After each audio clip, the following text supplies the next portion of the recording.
Today we'll be preparing an ester, ethyl chloroacetate, and trying out an experimental way to make ester synthesis more efficient.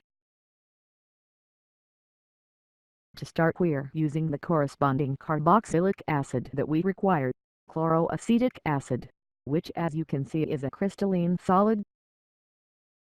Be careful with this because it's quite toxic and a metabolic poison. Don't get it on your fingers. To esterified this we're going to use an excess of ethanol. Normally you'd use a very large excess, but we're going to try something different today and we're only using 150 ml, which is about a 3x molar excess. We'll add the ethanol to the chloroacetic acid and dissolve it.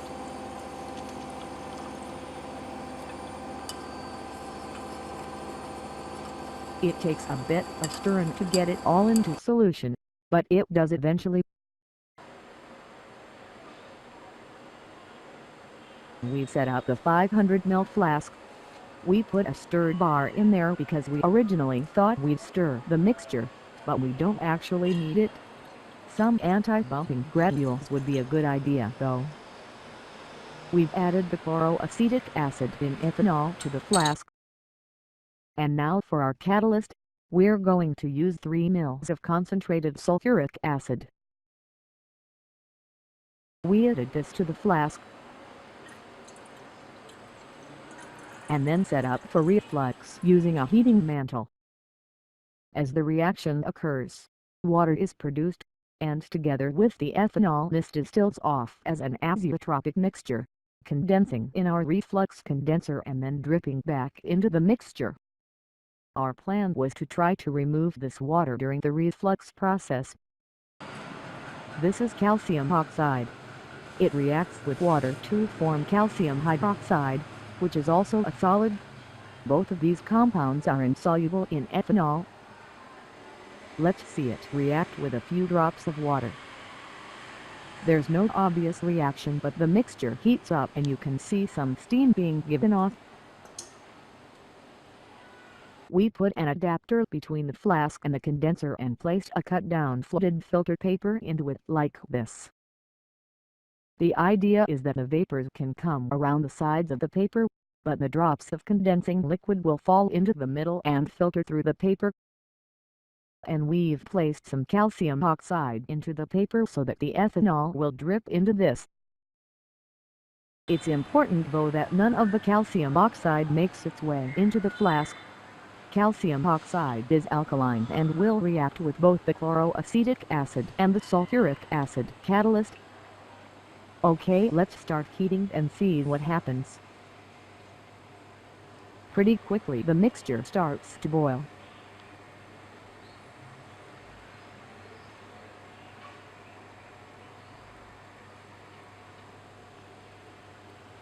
And we've got some reflux starting, which is dripping right into the filter as planned. But it's too much.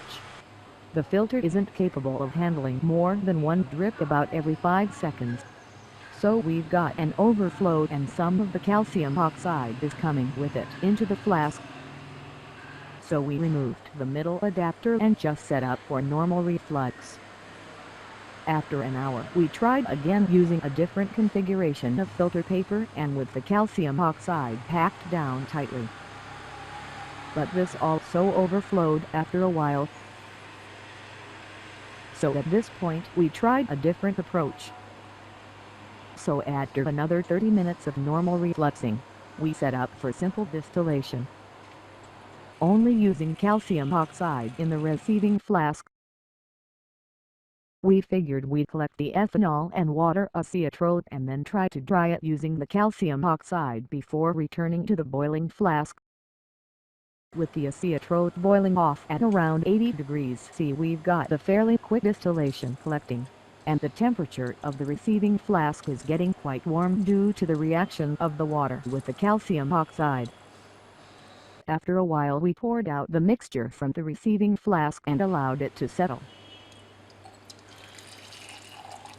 Then we replaced the calcium oxide in the receiving flask and continued the process.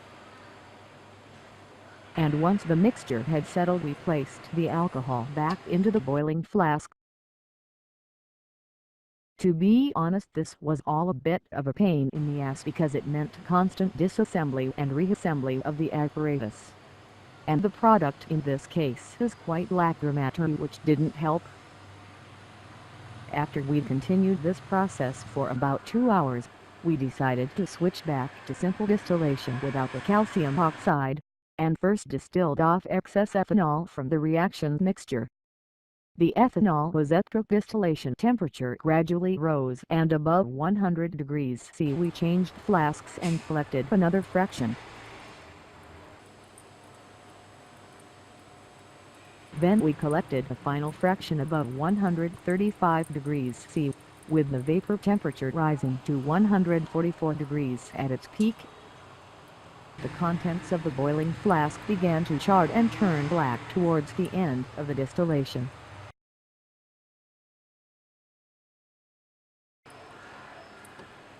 Once the speed of the distillation slowed down, we stopped heating.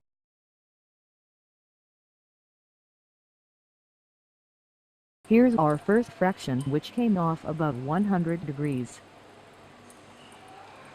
On adding water to this, we noticed that a bottom layer formed.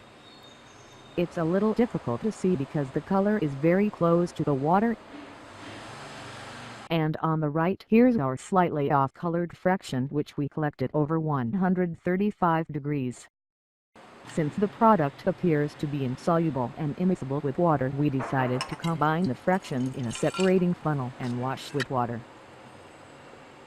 The organic layer turned slightly milky.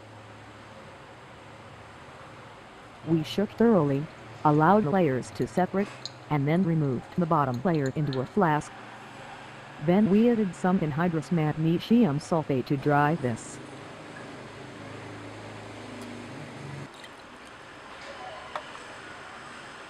Here's our product: 55 grams of ethyl chloroacetate.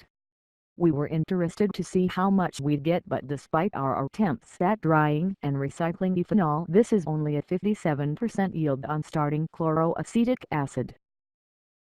But this is not bad considering how much we messed around with the reaction. Be careful with the product. It's not as bad as bromoacetone or bromopropiothenone, but it's lacrimatory and worse than benzyl chloride in that respect. There may be a way to use calcium oxide to make esterification more efficient, but it's going to require some more specialized equipment, and also having the oxide in solid granule form so it doesn't wash over. We'll let you know if we get anywhere improving this.